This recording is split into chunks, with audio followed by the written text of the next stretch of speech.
아멘. 할렐루야. 오늘도 말씀을 통하여서 주님의 뜻을 깨달아 마음 가운데 감사와 찬양과 기쁨이 넘치는 한날의 삶이 되시기를 주님의 이름으로 축원합니다. 온라인으로 예배드리는 자리에도 동일한 은혜가 있을 줄 믿습니다. 오늘 말씀의 제목은 주 안에서 누리는 평강의 비밀, 주 안에서 누리는 평강의 비밀입니다. 오늘 말씀은 크게 세 부분으로 나눌 수가 있습니다. 첫 번째로 1절에서 9절, 주 안에서 굳게 서라 권면합니다. 바울은 빌립보 교인들에게 같은 마음을 품고 항상 기뻐하며 염려 대신 기도로 하나님께 나아가라 라고 말하고 있습니다. 그러면 하나님의 평강이 마음을 지켜주십니다. 두 번째로는 10절에서 20절 말씀입니다. 주 안에서 만족하라 권면합니다. 바울은 빌립보 교회의 후원에 감사하며 어떤 형편에도 자족하는 비밀을 배웠다 고백합니다. 이는 내게 능력 주시는 자 안에서 모든 것을 할 수 있다는 믿음에서 온 것입니다. 마지막 세 번째로 21절에서 23절 말씀입니다. 주 안에서 교제하라 권면하고 있습니다. 바울은 마지막 인사를 전하며 성도 간의 교제를 권하고 주님의 은혜로 편지를 마무리합니다. 사람들은 누구나 마음의 평안을 원합니다. 그런데 우리가 말하는 평안은 대부분 조건절입니다. 무엇이 있을 때만 평안하고 어떤 상황이 갖추어져야만 평안한 것입니다. 건강할 때 평안하다고 말하고 경제적으로 넉넉할 때 평안하다고 이야기합니다. 직장에서 승진하고 가정이 화목할 때 또는 자녀들이 잘 될 때 마음이 놓이고 평안함을 느낍니다. 그러나 현실은 어떻습니까? 우리의 삶은 늘 불확실하고 예상치 못한 문제들이 찾아오기 마련입니다. 경제적인 문제, 가정의 문제, 건강의 문제, 관계의 어려움, 미래에 대한 두려움 등 계속적인 불안감을 가지고 저희들은 살아갈 수밖에 없습니다. 그래서 현대인들은 평안을 얻기 위해서 여러 가지 방법들을 찾아갑니다. 누군가는 여행이나 음악, 또 누군가는 맛집이나 카페 투어를 하면서 잠시 위로를 받으며 힐링하기를 원합니다. 또한 요즘은 금융치료라는 말이 유행하고 있습니다. 지치고 힘들 때 값비싼 물건을 사거나 맛있는 음식을 먹으면서 위로나 또 참된 치료를 받는다라는 의미에서 그런 단어들이 등장하고 있는 것입니다. 하지만 이런 평안함은 오래가지 못합니다. 돈을 쓰고 난 뒤에 오는 공허함은 더 깊어가며 여행이나 맛집을 다니면서 얻었던 기쁨은 잠시뿐이며 더 큰 자극을 원합니다. 결국 영혼의 근본적인 불안은 사라지지 않는다라는 것입니다. 그런데 놀랍게도 오늘 본문에 기록한 사도 바울은 감옥에 갇혀있는 상황에서 항상 기뻐하라, 아무것도 염려하지 말라, 내게 능력 주시는 자 안에서 내가 모든 것을 할 수 있다라고 고백하고 있습니다. 눈에 보이는 상황은 절망적인데 그의 마음속에는 평강이, 기쁨이, 평안이 넘쳐납니다.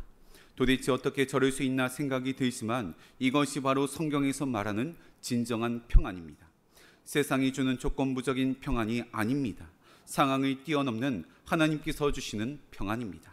그렇다면 사도 바울은 어떻게 옥중에서도 여유로움을 느끼며 평안함을 누릴 수가 있었던 것인지 오늘 말씀을 통하여서 영적인 교훈을 얻고 기도의 제목을 삼고자 합니다. 첫 번째로는 주 안에서 항상 기뻐하고 또 기뻐해야 합니다. 주 안에서 항상 기뻐하고 또 기뻐해야 합니다. 4절 말씀 보시면 주 안에서 항상 기뻐하라, 내가 다시 말하노니 기뻐하라. 사도 바울은 빌립보 교회를 향하여서 말합니다. 주 안에서 항상 기뻐하라. 여기서 눈여겨봐야 할 것은 주 안에서라는 단어입니다. 기뻐하는데 주님 안에서 기뻐하라라는 것입니다. 그것도 감옥 안에 갇혀있던 사도 바울이 이런 말을 하고 있는 것입니다. 보통 사람들은 부자가 되거나 승진하거나 일이 잘 풀릴 때 기뻐합니다. 그러나 사도 바울이 말하는 기쁨은 외부 환경에 의해 누릴 수 있는 기쁨이 아닙니다. 비록 지금 감옥에 갇혀 있지만 주님과 함께 있으니 누릴 수 있는 기쁨들인 것입니다. 조금 전 저희들이 찬양을 불렀던 찬송가 438장 3절 가사를 보시면 이렇습니다. 높은 산이 거친들이 초막이나 궁궐이나 내 주 예수 모신 곳이 그 어디나 하늘나라. 할렐루야 찬양하세, 내 모든 죄 사함 받고 주 예수와 동행하니 그 어디나 하늘나라. 꼭 이 찬양이 감옥에 갇혀있는 사도 바울의 고백 같습니다. 비록 내 삶에 높은 산과 거친들이 몰아친다고 하여도 초막이나 궁궐이나 상관없이 예수님 모신다면 그곳이 바로 천국입니다. 사도 바울은 비록 감옥에 갇혀 있지만 혼자 갇혀 있었던 것이 아니라 하나님과 함께 감옥에 갇혀 있었던 것입니다. 그러니 사도 바울이 말하는 기쁨은 하나님과의 동행에서 오는 기쁨입니다. 철로 역정의 저자였던 존 버녀는 영국의 청교도 설교자로서 당시 성공의 예배 형식을 따르지 않고 자유롭게 설교와 집회를 인도하였습니다. 그러나 당시 영국 왕정은 국교의 외 설교와 모임을 불법으로 규정했기 때문에 존 버녀는 체포되어서 감옥에 갇혀 12년 동안 수감되었습니다. 그에게 가장 큰 고통은 자유와 박탈보다도 가족과의 생이별이었습니다. 특히 맹인딸 메리의 존재가 마음을 가장 아프게 하였습니다. 그는 감옥에서 이렇게 고백합니다. 내 딸 메리가 내 손길을 필요로 할 때 나는 감옥에 갇혀 아무것도 할 수가 없었다. 그것은 내 살을 벗기는 고통보다 더 아팠다. 그럼에도 그는 감옥을 예수님과 동행하는 훈련의 장소로 삼았습니다. 감옥 안에서 그는 성경을 깊이 묵상하였고 수없이 많은 설교 원고와 글을 남겼습니다. 그중 대표적인 작품이 바로 전 세계 기독교인들에게 사랑을 받고 있는 철로 역정입니다. 철로 역정은 한 신자가 멸망의 도시를 떠나서 천성을 향해 가는 여정의 비유로 그린 이야기인데 그 속에 존 버녀 자신의 신앙 체험과 감옥에서의 영적 투쟁이 고스란히 녹아있는 그런 이야기입니다. 사람들은 버녀에게 감옥의 고통의 자리라고 생각하였지만 그는 그곳을 영혼의 자유를 누리는 자리로 바꾸었습니다. 그래서 그는 나중에 이렇게 고백합니다. 감옥은 나를 가두었지만 내 영혼은 하늘을 향해 날아올랐다. 감옥은 내 몸을 속방했지만 오히려 그리스도의 복음을 더 널리 전파하게 했다. 그렇습니다. 세상은 감옥을 절망과 좌절의 자리라고 말하지만 하나님과 동행하는 자에게 그곳은 천국이요 예배당인 것입니다. 이처럼 기쁨이 주 안에서 누릴 수 있는 기쁨입니다. 사랑하는 성도님들, 지금 이 시점에서 내 기쁨의 근거는 어디 있는지 돌아봐야 합니다. 외부적인 환경에 있는지 아니면 오직 하나님 한 분만으로 기뻐하는지 말입니다. 만일 하나님 한 분만으로 기뻐하지 못한다면 내 삶의 기쁨의 근원을 점검하시고 오직 주님 안에서 항상 기쁨을 누리시는 저와 여러분 되시기를 간절히 축원합니다. 두 번째로는 염려하지 말고 기도와 간구해야 합니다. 염려하지 말고 기도로 간구해야 합니다. 6절 말씀입니다. 아무것도 염려하지 말고 다만 모든 일에 기도와 간구로 너희 구할 것을 감사함으로 하나님께 아뢰라. 사람은 누구나 삶의 어려움이 다가오거나 문제가 생기면 걱정하고 염려합니다. 가정의 문제와 건강의 문제, 자녀의 문제, 경제적 문제, 미래의 문제 등 염려의 목록은 끝이 없습니다.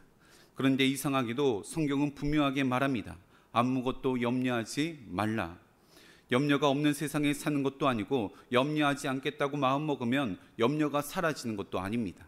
그럼에도 하나님께서는 염려하지 말라라고 말씀하십니다. 염려는 오히려 우리 마음을 무너뜨리고 믿음을 약하게 만들며 하나님을 바라보지 못하게 합니다. 그래서 사도 바울은 감옥에 있으면서도 성도들에게 이렇게 말합니다. 염려하지 말고 다만 기도로 간구하라. 믿음을 방해하는 가장 큰 방해꾼이 바로 염려입니다. 염려는 문제를 해결하지 못하고 오히려 문제를 더 크게 만듭니다. 예수님께서도 산상수훈의 말씀에서 이렇게 말씀하셨습니다. 마태복음 6장 26절 말씀입니다. 너희 중에 누가 염려함으로 그 길에 한 자라도 더할 수 있겠느냐. 어떤 심리학자가 실험을 하였습니다. 사람에게 하루 종일 염려했던 일을 적어보게 하였습니다. 그리고 며칠 뒤에 실제로 일어난 일이 몇 개인지 조사하였더니 무려 92%는 실제로 일어나지 않았다라는 결과가 나왔습니다. 그러니 지금 우리가 하고 있는 염려의 대부분은 현실에 일어나지 않은 상상 속의 고통들인 것입니다. 염려한다고 문제가 해결되는 것도 아닙니다. 또한 아직 일어난 일도 아닙니다. 그래서 사도 바울은 염려하지 말라, 대신 염려할 시간에 기도와 간구로 너희 구할 것을 하나님께 아뢰라라고 말하고 있는 것입니다. 염려는 문제를 내가 붙드는 것이고 기도는 문제를 하나님께 맡기는 것입니다. 그러면 그 결과는 모든 지각에 뛰어난 하나님의 평강이 너희 마음과 생각을 지키시리라라고 말씀하십니다. 여기서 지키다라는 말은 군인이 성을 지키는 것처럼 철저히 보호한다라는 뜻을 내포하고 있습니다. 그러니 기도는 우리 마음을 지키는 영적인 방패인 것입니다. 기도하시는 분들은 아마 다 잘 아실 것입니다. 걱정과 근심거리를 가지고 하나님 앞에 나아갔는데 기도하는 도중에 말할 수 없는 평안함이 이 마음 가운데 임하는 것을 느끼실 것입니다. 문제가 해결받은 것도 아니고 놀라운 기적이 일어난 것도 아닙니다. 그러나 마음속에 말할 수 없는 평안이 임하고 모든 문제와 어려움들을 뛰어넘을 수 있을 것이라는 분명한 확신과 믿음이 마음 가운데 생겨난다는 것입니다. 기도하니까 하나님께서 마음과 생각을 지켜주시는 것입니다. 어느 성도님이 큰 수술을 앞두고 있습니다. 불안하고 두려운 마음이 너무나도 커서 목사인 저에게 기도 요청을 하시는 것입니다. 이전에는 병실에 찾아가 기도를 해드렸는데 코로나 이후에는 병실에 찾아가는 것이 쉽지가 않습니다. 전화기 너머로 간절히 기도를 해드렸습니다. 그러자 목사님 감사합니다. 기도받고 나니까 마음에 말할 수 없는 평안이 찾아왔습니다. 이미 다 나은 것 같습니다. 그러면 목사들은 겉으로 말하지 않지만 속으로 이제 됐구나, 이제 하나님께서 역사하시겠구나 생각하면서 수술이 끝날 때까지 함께 합심하여 기도합니다. 환경이 바뀌기 전, 수술이 받기 전 먼저 마음이 변화가 된 것입니다. 이것이 바로 기도의 능력인 줄 믿습니다. 사랑하는 성도님들, 염려되신 기도를 선택하시기를 바랍니다. 기도의 자리에서 하나님께서 주시는 놀라운 평안을 경험하시기를 바랍니다. 그러면 우리 삶에 어떤 폭풍이 몰아쳐도 주님께서 주시는 평안으로 우리 마음을 지킬 수가 있습니다. 바라기는 이런 기도의 역사가 넘쳐나시기를 간절히 축원합니다. 세 번째로는 모든 상황에서 자족하며 하나님을 신뢰해야 합니다. 모든 상황에서 자족하며 하나님을 신뢰해야 합니다. 11절과 12절입니다. 내가 궁핍함으로 말하는 것이 아니니라. 어떠한 형편이든지 나는 자족하기를 배웠노니 나는 비천에 처할 줄도 알고 풍부에 처할 줄도 알아. 모든 일 곧 배부름과 배고픔과 풍부와 궁핍에도 처할 줄 아는 일체의 비결을 배웠노라. 사도 바울은 자신이 어떤 상황 속에 있다고 할지라도 자족할 줄 안다라고 고백하고 있습니다. 배부름에도 배고픔에도 풍부함에도 궁핍함에도 나는 자족할 수 있다라고 말하는 것입니다. 그 이유는 내게 능력 주시는 자 안에서 내가 모든 것을 할 수 있다라는 믿음이 그의 마음 가운데 있었기 때문입니다. 또한 하나님께서 바울의 인생을 책임져 주시며 모든 필요한 것을 채워주실 것이라는 확신이 있기에 당당하게 선포할 수 있는 것입니다. 이것이 바로 하나님을 향한 확신이며 온전한 믿음입니다. 우리는 늘 부족한 것을 바라보면서 조금만 더 있으면 좋겠다, 조금만 더 넘치면 좋겠다 생각합니다. 그러나 자족은 더 이상 필요 없다는 체념이 아니라 하나님께서 이미 채우신다는 믿음의 확신에서 오는 자유인 것입니다. 그러니 하나님을 신뢰하는 사람들은 비록 내가 물질이 부족하고 먹을 것이 적다고 하여도 흔들리지 않습니다. 마음이 약해지거나 주눅들지도 않습니다. 하나님께서 이 모든 사정을 알고 계시며 채워주실 것이라는 분명한 믿음이 있기 때문입니다. 그러면서 사도 바울은 자족하는 것을 배웠다라고 말합니다. 바울은 자족이 저절로 생겨난 성품이나 타고난 성격이 아니라 삶 속에서 훈련과 경험을 통해 배운 영적인 비밀이다라고 말하고 있는 것입니다. 사도 바울은 감옥에 갇혀 있으면서도 원망하거나 절망하지 않았습니다. 그는 환경을 바라보지 않았고 하나님께 시선을 고정하였습니다. 그러므로 자족은 상황이 좋아져야 생기는 것이 아니라 하나님을 신뢰하는 믿음에서 오는 내적인 평안함입니다. 또한 자족은 한 번에 완성되는 것이 아니라 기도와 말씀, 고난의 과정을 통하여서 조금씩 길러지는 것들입니다. 그러니 내가 하나님을 신뢰하는 영역만큼 자족함을 깨닫게 되는 것입니다. 이는 각자 삶의 환경과 처지에 따라 다릅니다. 어떤 이는 물질의 영역, 어떤 이는 관계의 영역, 어떤 이는 자녀의 영역 등 각자가 다르지만 하나님을 신뢰하는 훈련을 통해 자족의 비밀을 깨닫게 되는 것입니다. 찬송가 435장 나의 영원하신 기업은 실러스 베일이 곡을 만들어서 파니 크로스비 여사에게 들려주며 적절한 찬송시를 써달라고 요청하여서 탄생하였던 곡입니다. 찬송가의 어머니라고 불리는 크로스비 여사는 사실 눈이 먼 상태에서 이 가사를 써내려갔습니다. 그리고 그의 신앙 고백이 고스란히 찬송가 가사에 묻어난 것입니다.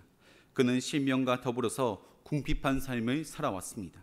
거기에 여성으로서 사회적 제약 속에 갇혀 지냈지만 그럼에도 불구하고 끝까지 하나님을 신뢰하며 나왔었던 믿음의 여인이었습니다. 그러나 이런 억압과 고통 중에도 하나님과 동행하는 삶을 살고자 노력하였으며 세상의 부귀보다 예수님과의 관계를 최우선으로 여겼던 사람입니다. 가사의 내용을 보면 나의 영원하신 기업 생명보다 귀하다. 나의 갈 길 다가도록 나와 동행하소서. 세상 복이 안일함과 모든 명예 버리고 험한 길에 가는 동안 나와 동행하소서. 어두운 골짝 지나가며 험한 바다 건너서 천국문에 이르도록 나와 동행하소서. 사랑하는 성도님들, 자족은 하나님을 신뢰하는 훈련을 통해 완성되어져 가는 것입니다. 혹시 지금 말할 수 없는 연단과 고통을 당하고 있다면 모든 상황 속에서 자족할 수 있는 믿음을 세울 기회인 것입니다. 바라기는 사도 바울의 고백이 나의 고백이 되어서 날마다 하나님과 동행하시는 기쁨을 누리시며 살아가시는 저와 여러분 되시기를 간절히 축원합니다. 함께 기도하시겠습니다. 언제나 우리를 평강으로 이끌어 주시는 하나님 아버지, 사도 바울은 감옥에 갇혀 있었지만 그것이 천국이었고 예배당이었습니다. 사도 바울의 고백이 우리들의 고백되게 하여 주시며 사도 바울이 누렸던 기쁨을 우리 모두가 누릴 수 있도록 하여 주시옵소서. 또한 걱정과 염려가 우리 삶에 찾아온다고 하여도 기도로 돌파해 나갈 수 있도록 인도하여 주시옵시며 폭풍 중에도 주님께서 주시는 평안으로 마음을 지킬 수 있도록 인도하여 주시옵소서. 그리하여 모든 상황 속에서 자족하는 훈련을 통하여서 그리스도의 비밀을 깨닫는 우리 모두가 될 수 있도록 역사하여 주시옵소서. 이 시간 하나님 앞에 귀한 마음을 담아 11조와 1000번째 여러 감사의 예물을 올려드립니다. 이 예물이 담긴 기도의 제목과 간절히 부르짖는 눈물의 기도 소리에 응답하여 주시며 하나님 나라를 위하여서 귀하게 쓰임받는 도구 되게 하여 주시옵소서. 언제나 우리를 선한 길로 인도하여 주시는 우리 주 예수 그리스도의 이름으로 기도하옵나이다. 아멘.